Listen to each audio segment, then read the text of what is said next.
Iniciando a gravação da aula 3 do dia de hoje, está aqui. Deixa eu só compartilhar nossa tela.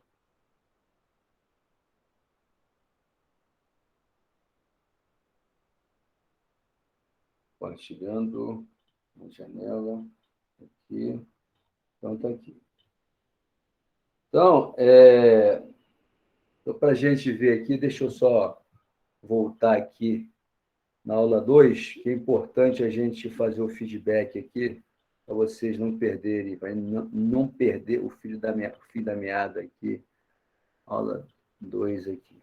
Então, só para a gente continuar. Então, está aqui, aula 2. Fazer uma rápida recordação.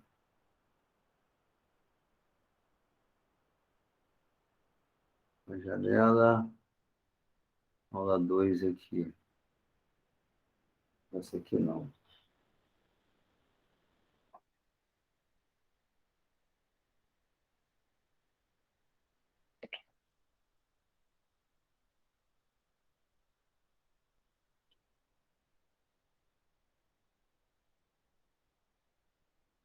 Para a apresentação.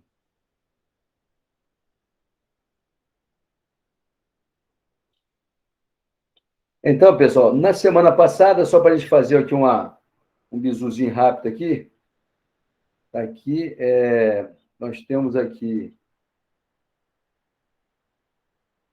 aula 2, né, que foi dada aqui as características e os princípios.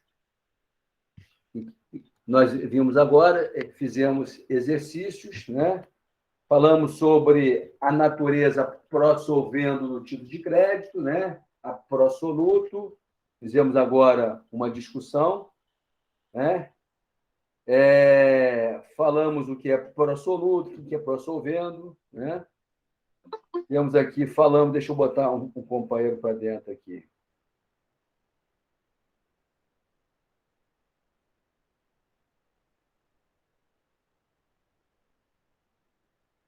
Então, aí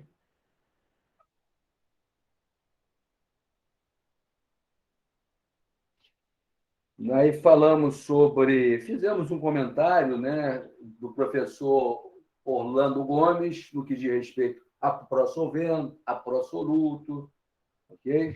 Está aqui. Falamos sobre os princípios que regem o direito cambiário, vocês viram agora aí, né? A cartularidade, literalidade, falamos aqui, e autonomia, viemos falando sobre eles, importante de direito, falamos aqui sobre o importante aqui, direito de crédito mencionado na cártula, não existe sem ela, não pode ser transmitido sem o que é a sua tradição. A tradição é o que é? É a entrega do título, né? O nome técnico, né? E não pode ser exigido o quê? Sem a sua apresentação. Foi aquele exemplo que eu dei do cheque, né? E Karine disse que eu dei um cheque a ela, eu pedi a ela que apresentasse o cheque para poder pagar, para poder resgatá-lo. Uma exceção aqui seria a duplicata, né? Nós colocamos o artigo 889, né, que fala sobre deve o título de crédito conter a data da emissão, a indicação precisa dos direitos que ocorrem, né? A assinatura está aqui. Falamos sobre a literalidade, nós fizemos exercício agora, o princípio da autonomia, né? E temos aqui agora, falando sobre a autonomia, as obrigações, princípio da abstração, inoponibilidade. Então, está aqui. Então, hoje a gente vai começar o slide terceiro, falando sobre a desmaterialização do título de crédito. Então, está aqui. Deixa agora eu pegar aqui o título de crédito aqui. Aula 3. Aula 3. Está aqui, compartilhando com vocês, aula 3.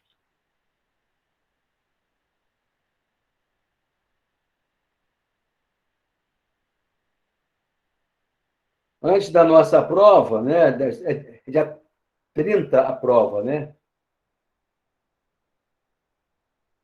Tal, uma discussão. Então, aula 3 de hoje. Está aqui, aula 3. Então, está aqui. Bem, desmaterialização do título de crédito. Bem, a gente viu até agora, falando sobre cártula, né? A importância do título de crédito, né? Ele materializar o quê?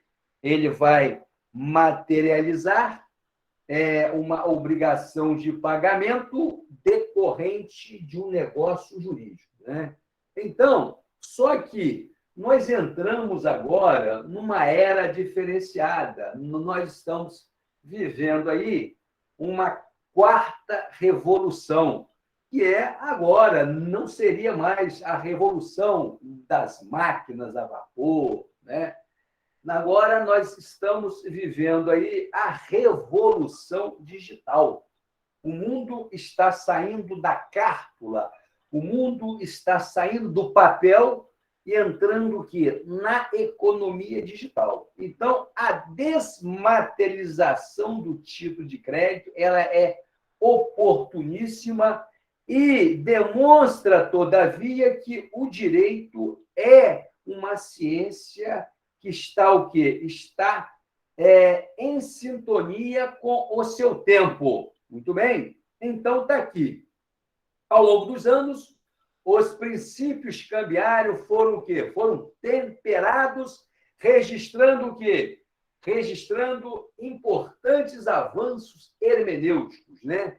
Notadamente, a aplicação dos princípios da sociabilidade, eticidade, boa-fé, moralidade, razoabilidade e proporcionalidade. Muito bem. Bem, aí, pessoal, é o que nós estávamos dizendo. Além disso, foi necessário o quê? Uma nova releitura dos princípios tradicionais do direito cambiário, do direito de troca. Para o quê? Para acompanhar a evolução da sociedade e das relações negociais, né? Porque o direito cambiário ele não podia, né, estar, vamos dizer assim, fora da conjuntura, fora da contemporaneidade. Muito bem?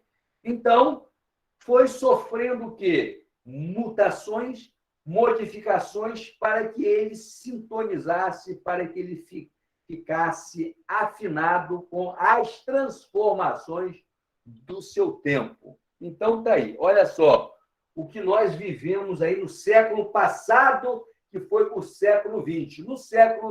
No final do século XX, o quê?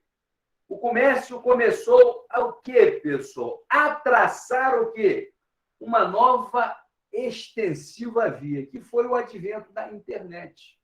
A internet veio revolucionar o mundo dos negócios. A internet veio revolucionar todas as ciências existentes no mundo, né? Com o advento da informática, como nós falamos anteriormente. A tendência é o papel sumir, inclusive até o papel moeda, o dinheiro, né? Que a cada dia que passa, a gente utiliza menos dinheiro, e sim o quê? Mais os meios de pagamento, né? Cartão de crédito, né? Os depósitos, o Pix, não é verdade? Então, está aqui. A informática gerou o quê? De quebra, numerosos padrões no direito que um dos exemplos mais marcantes é o documento eletrônico gerado e transmitido, acessado e armazenado na sua forma original, constituída por bits, né? sem a necessidade da impressão em papel. É o que nós estávamos falando, né? Até mesmo, né?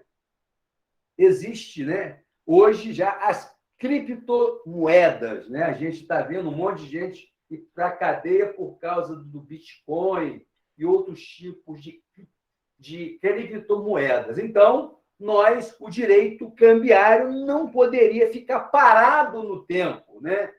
Com cheque, com letra de câmbio, com nota promissória, com duplicado.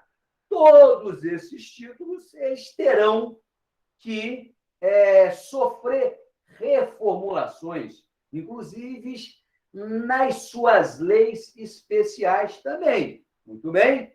Então, está aí. Mas foi como nós falamos lá no início.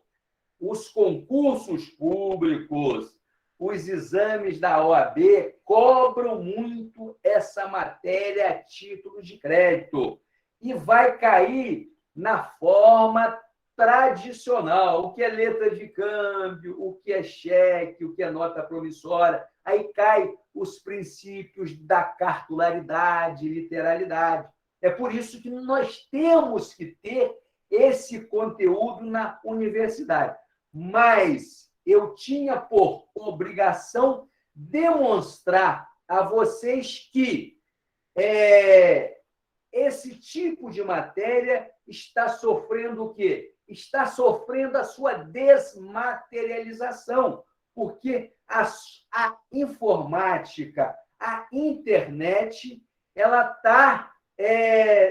está dando um novo elan, ela está dando, né? Ela está fazendo uma revolução naquelas relações comerciais, econômicas, jurídicas que utilizam o quê?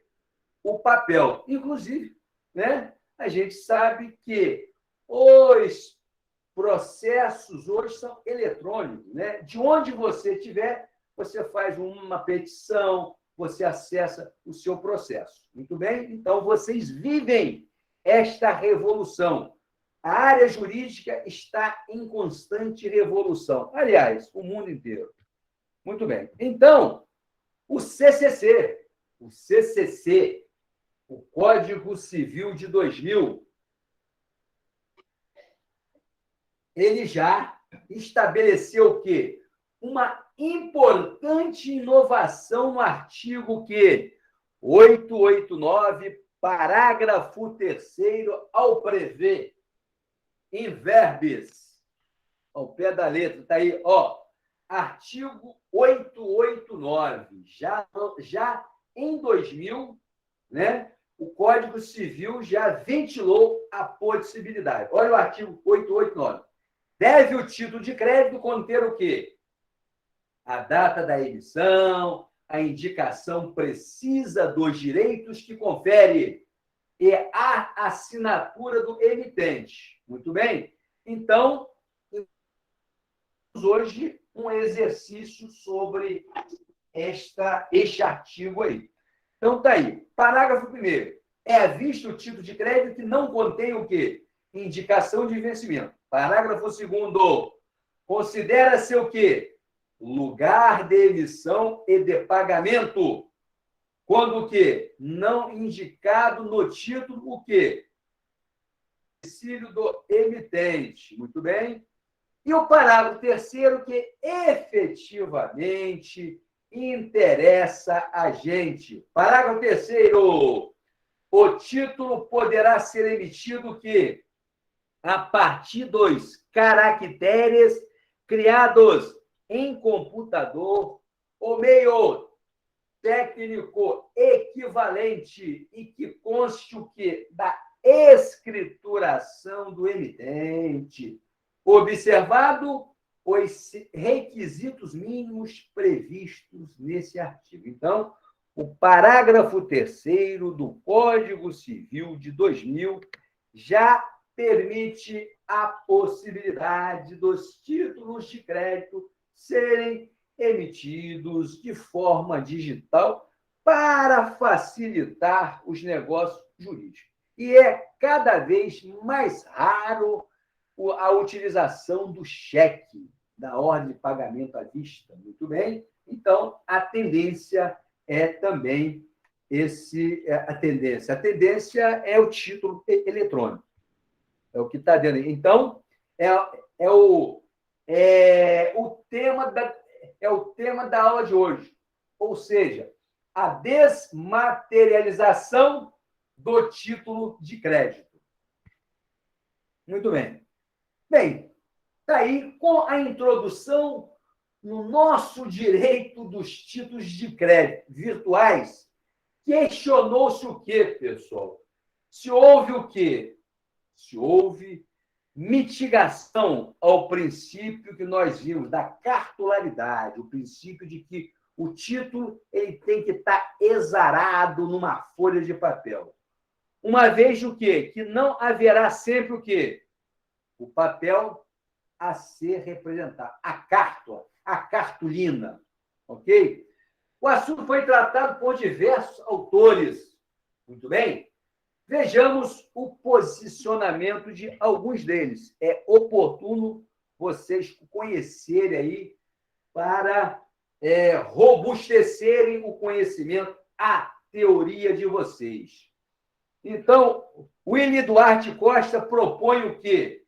Propõe uma releitura do direito cambial, porque não dá para o direito cambial ficar vinculado em 100% ao passado. Muito bem? Então, está aqui. Mas é claro que, apesar da importância de tais papéis e de toda a sistematização feita nos nossos dias, já encontramos situações que refutam, olha só, que refutam e contradizem o quê? A definição clássica de títulos de crédito, com o nascimento do direito comercial virtual, ou seja, o que decorre dos elementos da cibernética, considerado esta como aquela que tem por objetivo vários estudos, entre eles o quê? A programação das máquinas de computação eletrônica, os sistemas automáticos de controle, a teoria da informação, o processamento de dados e outros elementos. Com isso, verificamos, por exemplo, que a assinatura do próprio punho do obrigado vem sendo o quê? Vem sendo gradualmente substituída. Hoje não há mais o quê? A necessidade de um cheque devidamente preenchido e assinado para sacar o quê? Dinheiro em banco. Né? Então, daí o professor Willy Duarte demonstrando aí, né, que o direito cambiário ele está em processo de revolução. A internet, a informática revolucionou os seus meios. Muito bem? Porque, como bem colocou no final, né, se saca dinheiro sem cheque hoje. Né? Uma coisa impensável, né, há 20 anos atrás, né, há 30 anos atrás. Então, o direito cambiário não poderia ficar parado no tempo. Então, está aí. O renomado autor Ricardo Negrão também se manifesta no mesmo sentido. Embora se reconheçam os avanços tecnológicos e legislativos neste particular aspecto de direito empresarial, contribuindo para a celeridade dos negócios realizados por meio eletrônico, há passos a serem dados para o quê? A plena conquista da segurança jurídica na emissão e o quê? E circulação de títulos de crédito por meio que desmaterializado. Foi o que nós falamos na semana passada, né? Eu compro pela internet, no mercado virtual, Mercado Livre, na Amazon, na Alibaba, né? A loja emite uma duplicata, que eu faço o pagamento no cartão de crédito, em 10 vezes, 6 vezes, 5 vezes, né? Eu não boto a mão em dinheiro. Aquele boleto que é emitido pela internet, ele já faz, às vezes, de uma duplicata mercantil. É o que nós estamos vivendo hoje, essa revolução. Então, está aí. Medidas que conduzem à plena adoção e aceitação no meio jurídico, em especial nos meios forenses, dos títulos virtuais podem ser o quê? Estudados em 4 categorias, pessoal.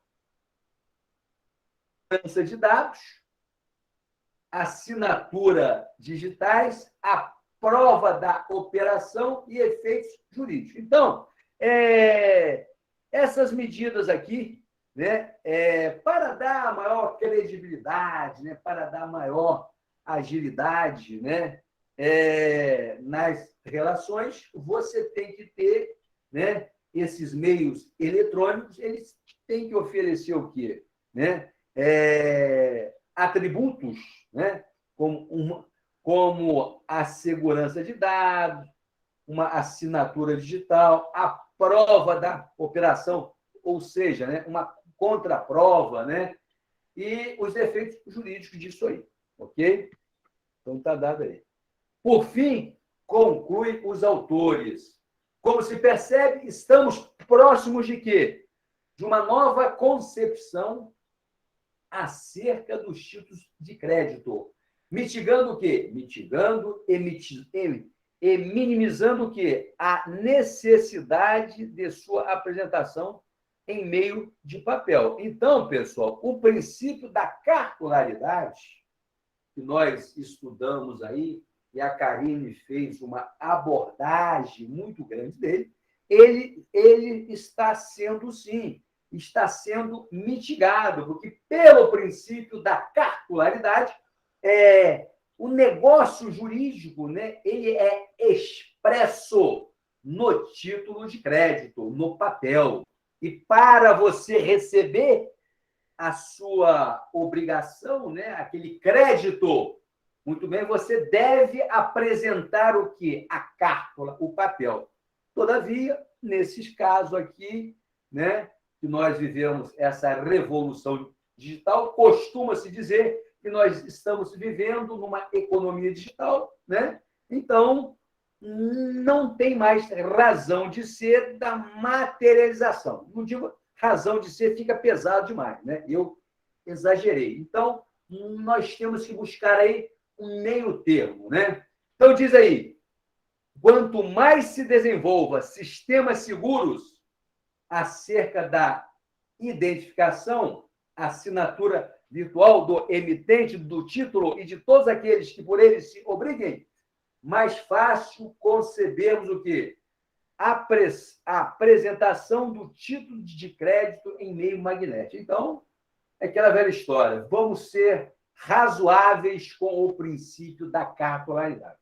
Ele não vai acabar. Todavia, ele vai ser mitigado. Vamos usar essa palavra sutil, né, para não dizer que nós somos extremistas, somos radicais. Então, será mitigado em função de um novo momento em que o mundo vive, pessoal.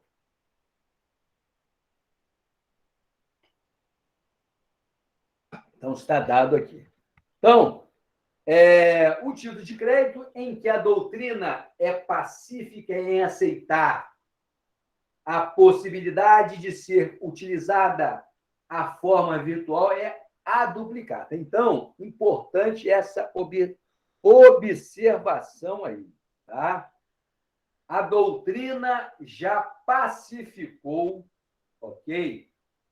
A duplicata como meio digital, como forma virtual. Importante vocês anotarem, porque pode cair nessas provas que nós temos o hábito de fazer em concurso público. Inclusive, até mesmo antes de nós chegarmos a essa transparência, nós já havíamos dado exemplo no momento em que eu faço uma aquisição de bens e serviços pela internet. Eu compro, por exemplo, um curso pela internet, para estudar para o meu concurso da OAB.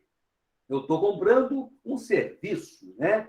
Eu estou emitindo o cartão de crédito, dinheiro, né? E o curso vai emitir uma duplicata, um boleto que eu vou pagá-lo ao longo do tempo. Muito bem? Então, está aí. A duplicata está consolidado.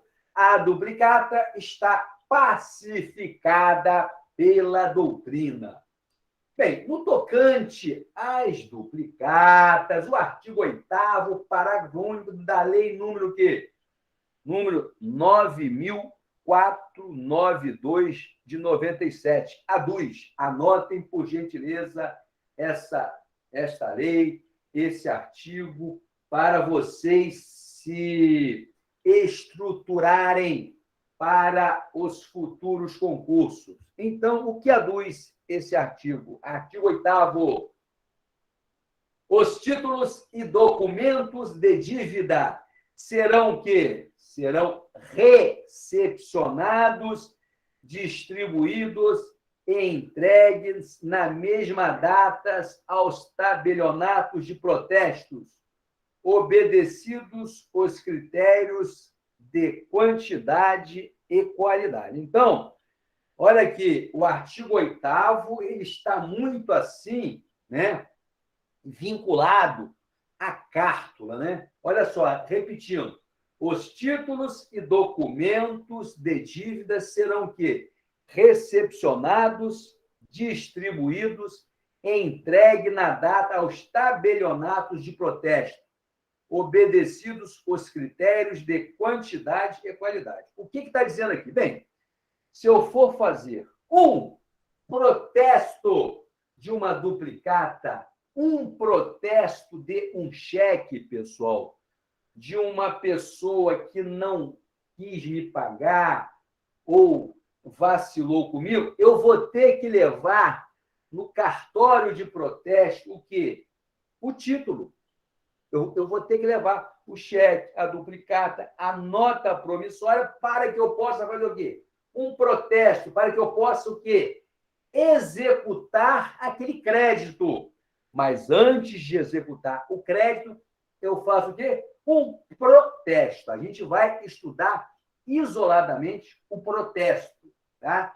É a forma de você materializar, tá certo? É a forma de você contestar um crédito, tá? Você faz ali, existem as formalidades legais do protesto, aí você pode acionar, você pode judicializar uma ação contra uma determinada pessoa que deixou de honrar com você um crédito, uma dívida. Muito bem? Então, aí, o parágrafo único já muda um pouco. Diz o seguinte: poderão ser recepcionadas as indicações a protestos das duplicatas mercantis e de prestação de serviço por meio quê? Por meio magnético ou de gravação eletrônica de dados, sendo que de inteira responsabilidade do apresentante o quê? Os dados fornecidos ficando a cargo dos tabelionatos a mero quê?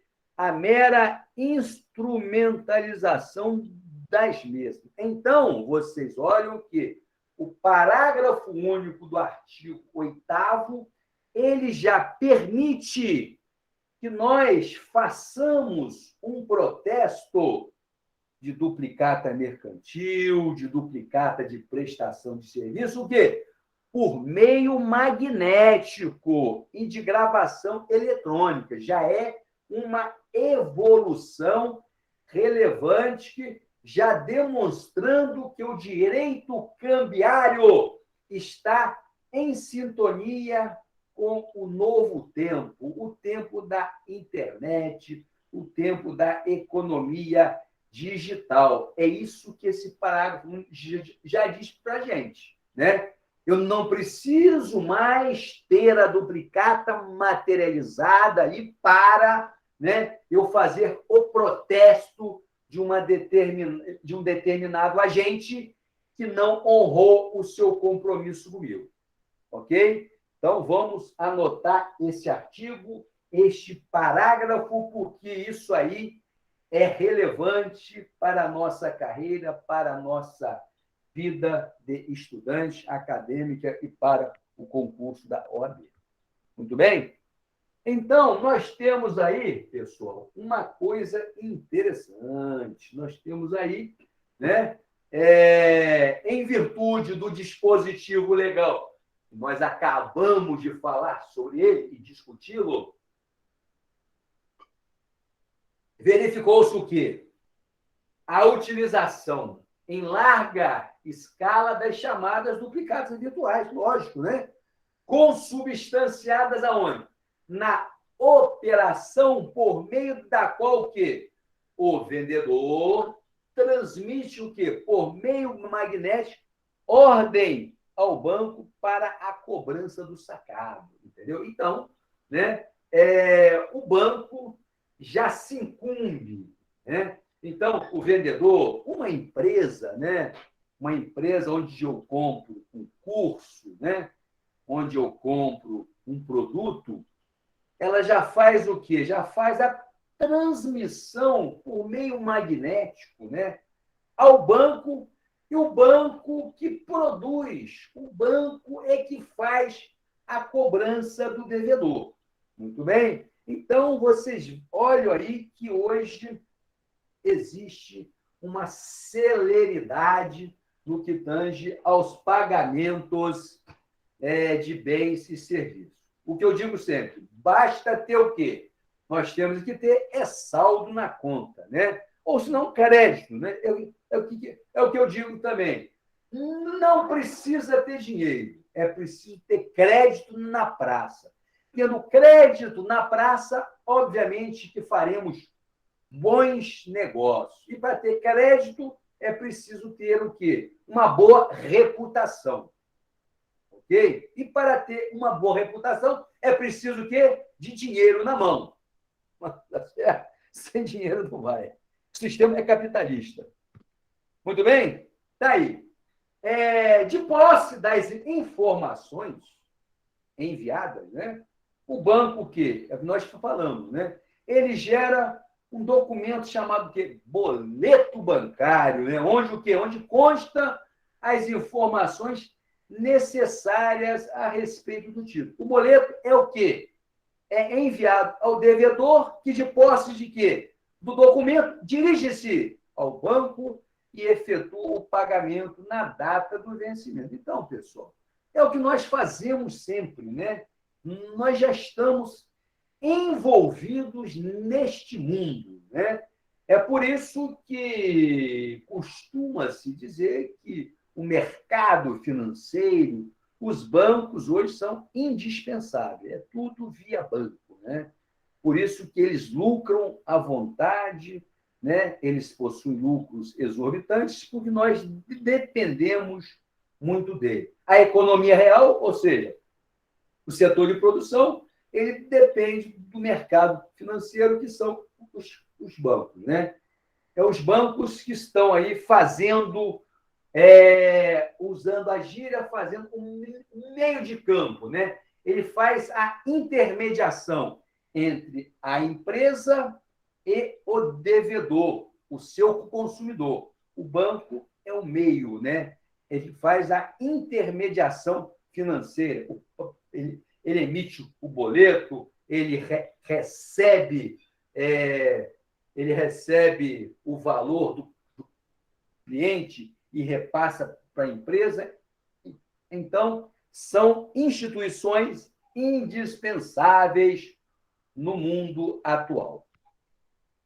Muito bem? E por isso que está aí surgindo, né, a cada dia mais os bancos digitais. E os bancos convencionais, né, estão virando digitais. É o Bradesco, o Itaú, o Santander, Banco do Brasil, muito bem? E estão gerando aquele famoso custo social, um desemprego muito grande, porque hoje ninguém sai de casa. Fazemos tudo no nosso smartphone. Aliás, fazemos tudo na nossa mão, né? O mundo está na nossa mão com os smartphones. Então, observa-se que em nenhum momento chegou o quê? A se materializar a duplicata. Olha aí, quando nós começamos a nossa aula, eu abri assim, desmaterialização do título de crédito. Muito bem? É o tema da aula de hoje, a desmaterialização. E nós estamos colocando aqui o seguinte, né? Observa o seguinte, que em nenhum momento dessa relação fictícia que nós colocamos aí, né?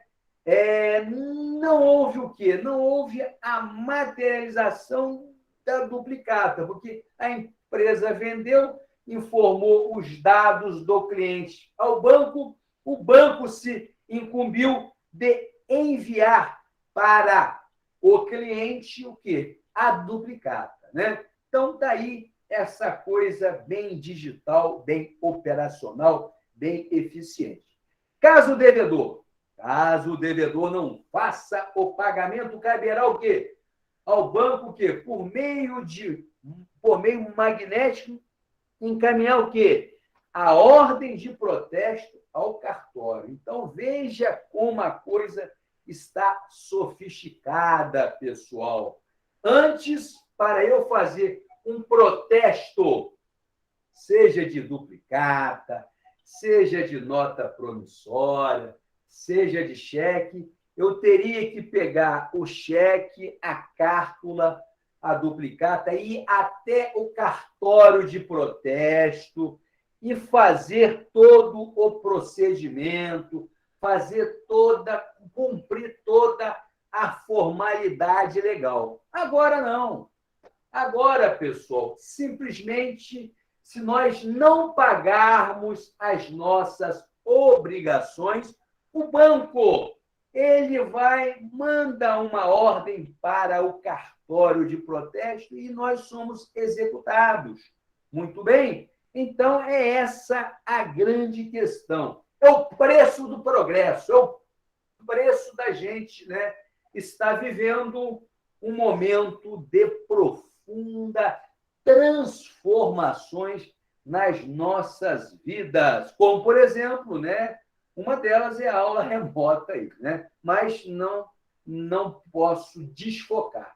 Então, só para a gente ter, né, e registrar. Hoje, se eu tiver uma duplicata ou um cheque protestado, esse protesto vai ser, né, via de regra, utilizando uma expressão feliz da nossa amiga Karine, né? Via de regra, ele vai ser uma relação entre sistema bancário, sistema financeiro e cartório. É por isso que está tudo virando digital.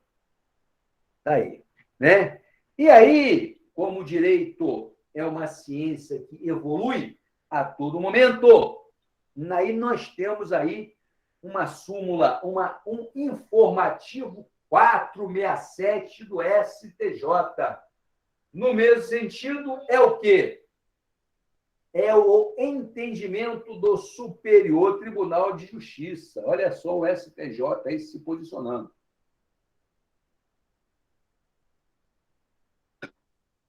Então, tá aí. No período de 21 a 25 de março de 2011, tá?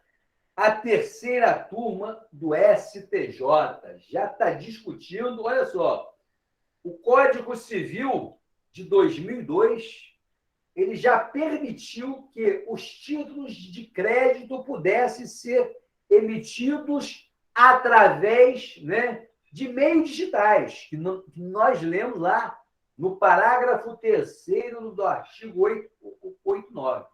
E nós já temos aí entendimento sobre essa questão de duplicata virtual. Então, diz assim, as duplicatas virtuais emitidas por meio magnético ou de geração eletrônica pode o quê, pessoal? Pode ser protestada por o quê? Por indicação. Anotem o artigo. Artigo 13 da lei número 5.474 de 68. Não exigindo para o quê? Para o ajuizamento da execução judicial, o quê? A exibição do título. Olha só, nós temos aqui, pessoal, um julgado em cima de uma lei lá de 68, né? Então, vocês olham que a coisa já vinha amadurecendo, né? Já vinha dispensando a apresentação do título, né? Já desde 68, né? Apenas nesse momento onde o cenário é digital, a coisa está ficando mais evidente, mais frequente. Logo, tá aí. Se o boleto bancário que serviu de indicativo para o protesto retratar fielmente os elementos da duplicata virtual estiver acompanhado do comprovante de entrega das mercadorias ou de prestação dos serviços e não tiver seu aceite justificadamente recusado pelo sacado, poderá o quê? Poderá suprir a ausência do título cambiário eletrônico, em princípio que constituir título executivo extrajudicial. Então, assim a turma negou o quê? O provimento ao recurso. Então, está aí o relator, o ministro Nancy Adrighi. Muito bem? Então, está aí um julgado que envolve as duplicatas virtuais aí. Importante vocês saberem. Então, tá. Então, a aula 3, a gente se encerra aqui para começarmos a aula 4. Muito bem? Então, está aqui, deixa eu resgatar a aula 4, deixa eu perguntar se tem alguém com dúvida aqui. Alguma dúvida sobre essa aula 3, pessoal? Podemos iniciar a aula 4 aí para darmos continuidade ao nosso estudo até mais 20 minutos aí. Então, deixa eu fechar aqui. Está aqui. Vou pegar aqui. Aula 4.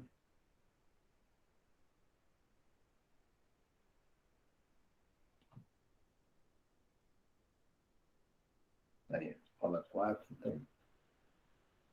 Bem.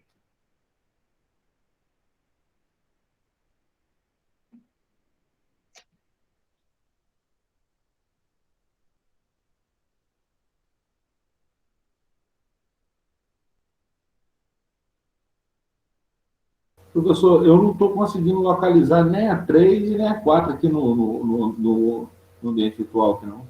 Eu vou botar a 4 agora aí. A 3, você não pegou a 3, não? Você não está vinculado a ela, não, Paulo? Não apareceu para mim, não vou olhar direito aqui. Só um Só minutinho. está aparecendo que é a 2. Só um minutinho, só, meu querido. Parei.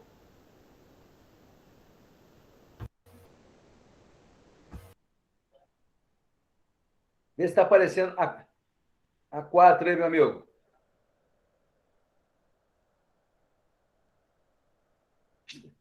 Está aparecendo, Paulo? Não está na tela aí, eu estou procurando aqui dentro do AVA, professor. Ah, do AVA? É do ambiente virtual aqui, do IAD. Eu sei. Veja bem o seguinte. Eu não botei aí a terceira aula, não. É por isso que você não está vendo aí. Eu peço desculpa a você, acabando a aula, tá? Eu vou salvar essas 2 aulas, porque vou ficar devendo você agora, né? Mas dentro de 20 minutos eu consigo colocá-la aí dentro. Ok? Tranquilo. Professor, na outra aí, o senhor foi esquecendo de passar os slides. Eu Não esqueci estava de passar. aparecendo para nós trocado, não. Ficou do início lá, depois apareceu. Eu botei os slides dentro do nosso grupo. É isso que você está fazendo alusão? Ah, tá. Tá certo, então. Está no nosso grupo lá, Obrigado. ok? Eu vou botar, acabando aqui, eu salvo as duas no Ava, ok? Obrigado.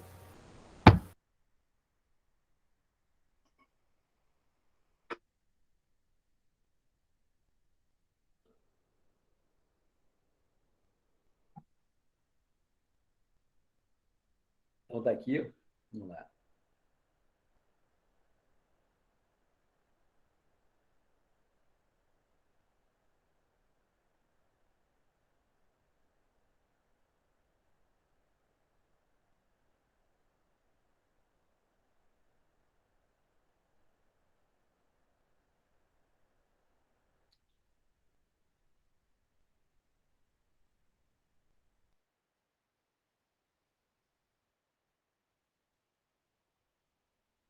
Então tá aí. Então, aula 4, né?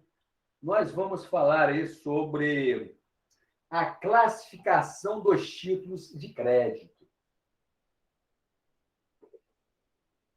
Porque na semana que vem, a gente começa falando já de uma forma específica sobre cada título. Vamos iniciar com a letra de câmbio. Então, vamos ver agora a classificação dos títulos de crédito. Costuma-se classificar os títulos de crédito a partir de diversos critérios, pessoal. Passaremos a partir de agora a abordar o quê?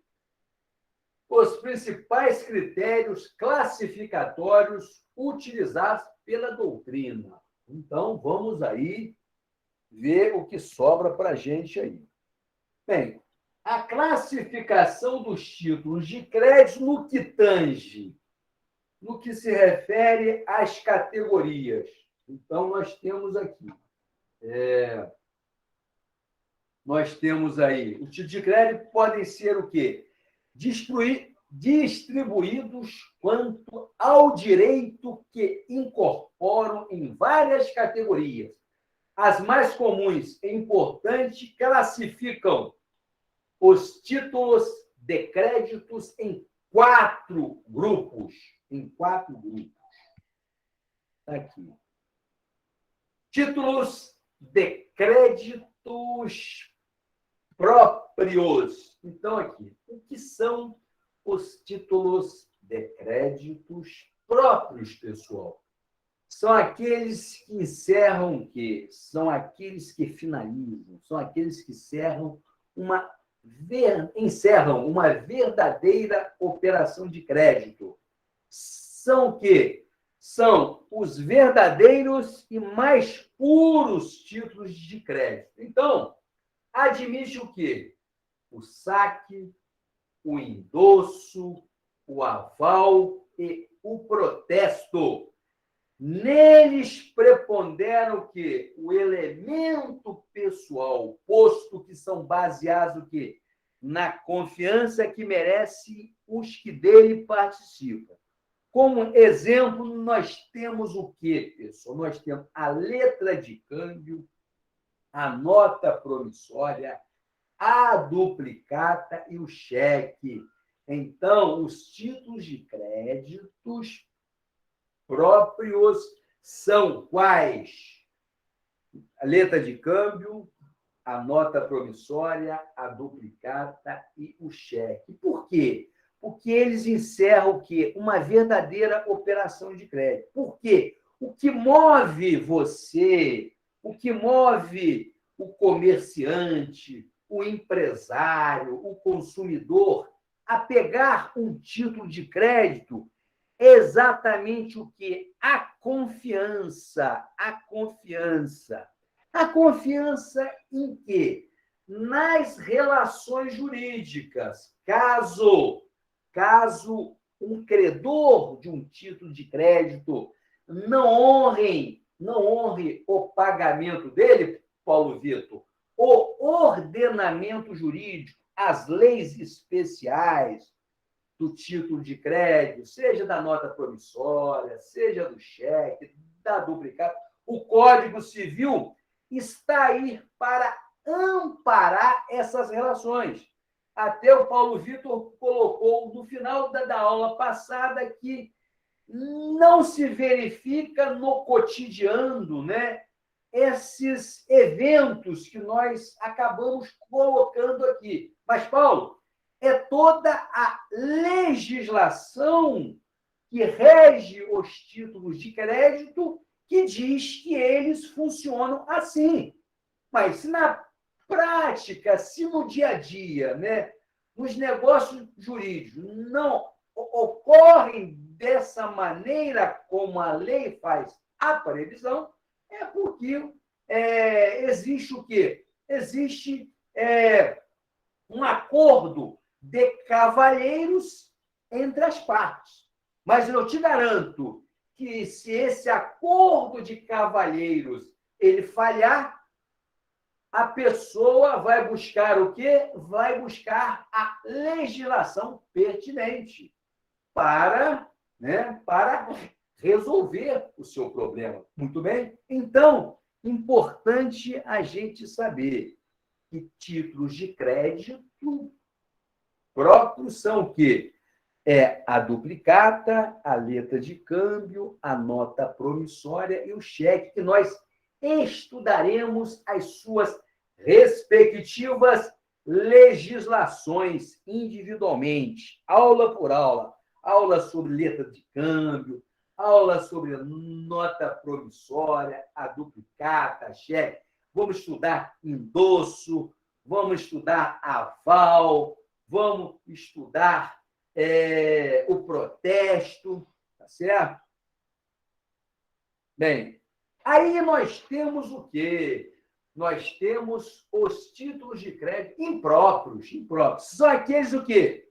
Que não representam uma verdadeira operação de crédito. Ou seja, um negócio jurídico, né? Mas que se revestem de quê? De certos requisitos dos títulos de crédito. Propriamente disso. É por isso que circulam com as garantias que caracterizam este, né? Então, esses títulos de crédito impróprios, né? Eles não têm, assim, uma roupagem jurídica, mas eles fazem o quê? Vamos usar uma linguagem mais, assim, mais chula, né? Eles, de certa forma, se baseiam nas legislações dos títulos de créditos, que são a duplicata, né? O cheque, muito bem. E um exemplo dessa categoria, segundo Bulgarelli, é o quê? É o conhecimento de depósito que representa mercadorias. O Ulloa acrescenta ainda os exemplos. Como que o conhecimento de transporte, os títulos de armazéns gerais e as cédulas de crédito. São esses títulos, né, que nós vemos, por exemplo, né, um armazém de soja, ele pode, um armazém que faz estocagem de grãos, né, ele pode emitir um título, uma cédula de crédito, e essa cédula ela circular com uma relativa credibilidade, né? É isso que o Bulgarelli, é isso que o Fábio Ulloa está colocando. Mas o interessante, o bom, é a gente ter de posse o quê? Um título de crédito. Não vou dizer verdadeiro, né? Mas ter um título de crédito. Porque esses títulos aqui, eles são verdadeiros também, né? Eu ia cometendo uma pequena gafe. Está aqui.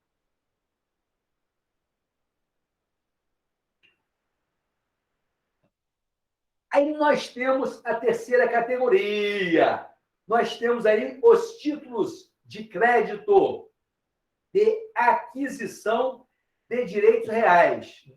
Eles dão o quê? Eles dão ao portador o quê? O direito de receber o quê? Uma prestação de coisas ou de serviços. O direito real, ele vem de uma coisa real, um ativo real. Por exemplo, né? Eu vendo um curso a vocês, tá? Então, eu vendo um curso, né? Eu vou falar, ô Paulo, ô Karine, ou Rosilene, tá? Eu vou querer, você me dá um cheque de vocês, um cheque, né? Me dá um cheque para 30 dias, tal, né? E eu seguro o cheque de vocês. Eu seguro, não. Em tese, né? Se faltar dinheiro no meu caixa, o que faço eu? Eu vou o quê? Eu vou repassar o cheque, né? Porque a legislação me permite tal comportamento. Muito bem? Então, está aqui. Então, os títulos de crédito de aquisição de direitos reais, né? Dão o quê? O portador daquele cheque de fazer o quê? De receber o quê? Uma prestação de coisas ou de serviço. É um meio de pagamento, né, pessoal? Então, o professor Fran Martins os denomina de títulos de legitimação e os exemplifica com os bilhetes de espetáculos públicos ou os de passagem cujas prestações são futuras e por isso que devem absorver certas qualidades de título de crédito. No momento, pessoal, em que eu compro o ingresso de um show antecipado, que eu compro uma viagem de avião antecipada, uma viagem ao exterior, né? Eu, de certa forma, né, esses títulos, né, esses ativos reais, né, é o que diz o Fran Martins, né? Ele diz o seguinte: Fran Martins os denomina de títulos de quê? De legitimação, né? Esses títulos que eu faço a aquisição de direitos reais, o Fran diz, são títulos de legitimação e os exemplifica, né? Bilhete de espetáculo, né? Passagem de avião, tá certo? Então, tá aí os títulos de crédito de aquisição de direitos reais. Eu estou adquirindo o quê? O direito de viajar. Eu estou adquirindo o quê? O direito de assistir um show. Então, todos esses direitos, a doutrina se refere a eles como direitos reais. Então, tá aí, são títulos também aí. Bem, os títulos de participação. Títulos de crédito de participação. Nós temos aí, né? Via de regra, o quê?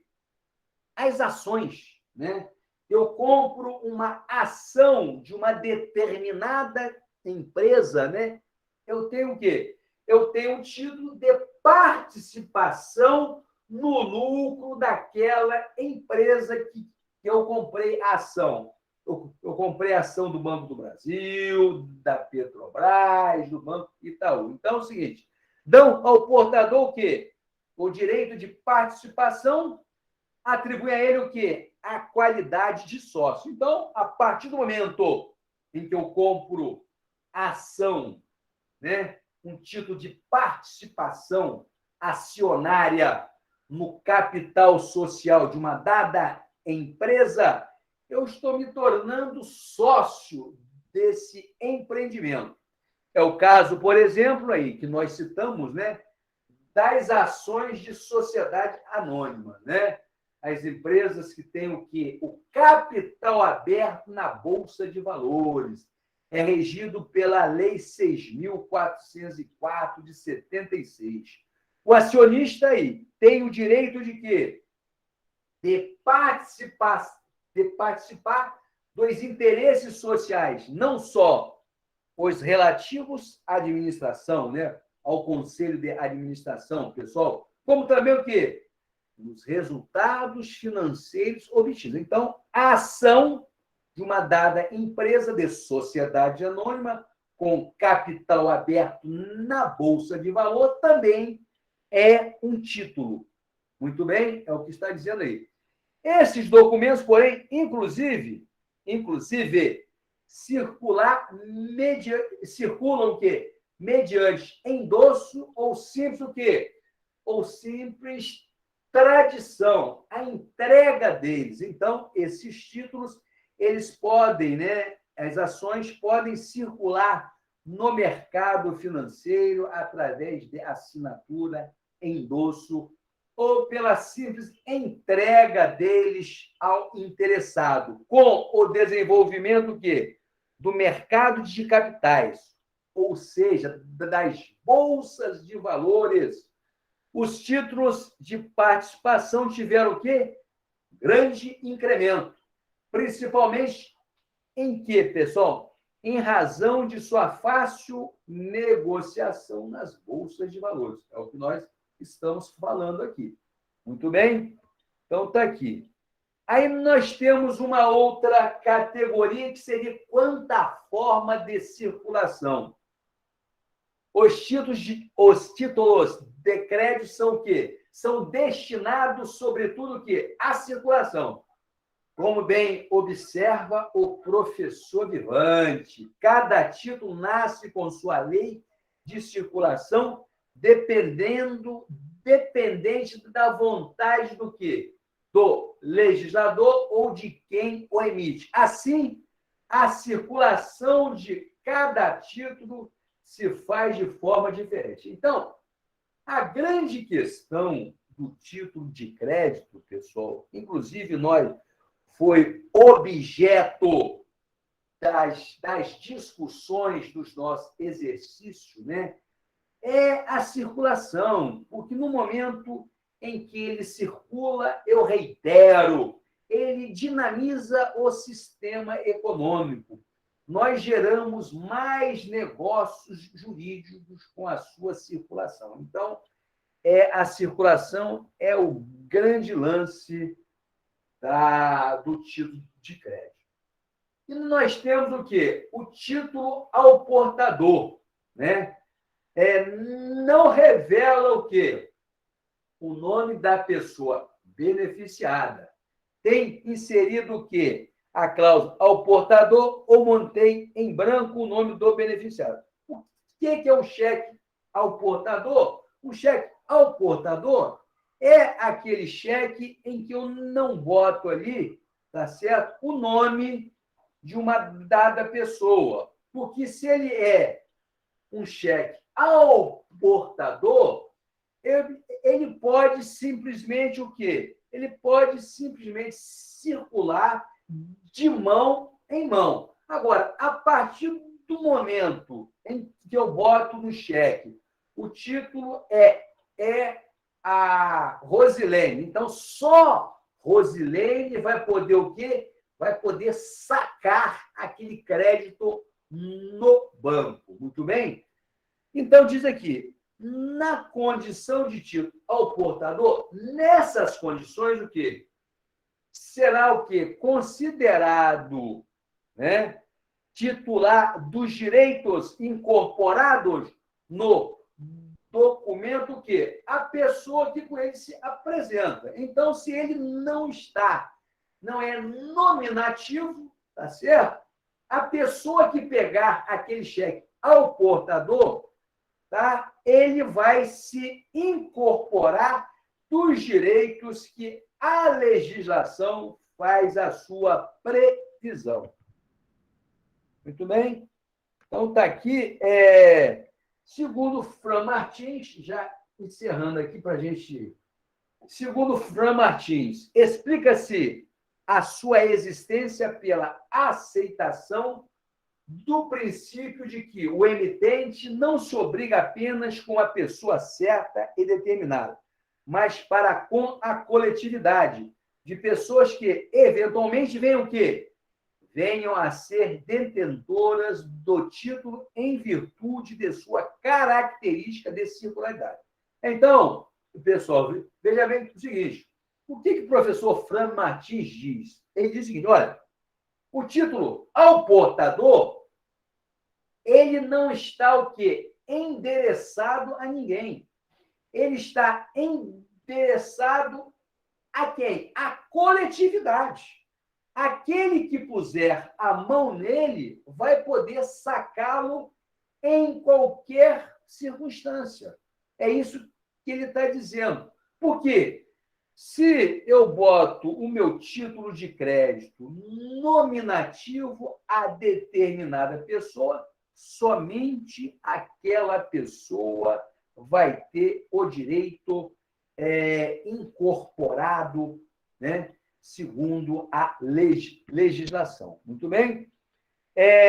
O Código Civil de 2002, ele trata dos títulos ao portador nos artigos 904 a 909. Então, a gente vai parar aqui, porque semana que vem eu vou querer ler esses artigos do Código Civil com vocês para a gente, né, poder, obviamente, para nós podermos, né, gerar aqui uma cultura sobre essa importante disciplina aqui de título de crédito.